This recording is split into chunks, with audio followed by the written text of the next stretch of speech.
नमस्कार, आदाब, सत श्री अकाल। आप देख सकते हैं हमारा मकान अभी जड़ से मकान अभी घसा करा है। देख सकते हैं, बिन भाई को अगर देखना है तो ये जो स्क्रीन पर नंबर है हमें कॉन्टेक्ट कर सकते हैं, संपर्क कर सकते हैं। देख लीजिए, मकान में कोई भी नुक्स नहीं है। अपना बिल्कुल मकान करीब हमें 20 फुट घसकाना है। अभी हमारा 10 फुट करीब हो गया है, 10 फुट और बच गया। देख सकते हैं आप लोग, बेहतरीन खुला डुल्ला अपना काम होता है, बढ़िया से बढ़िया। आपको पूरा तसल्ली ला आपका काम।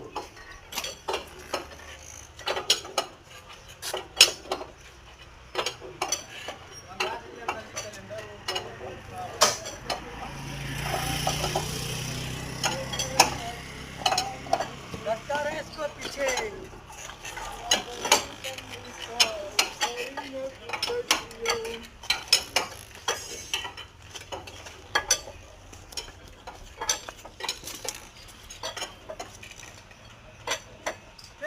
मोबाइल लगाओ।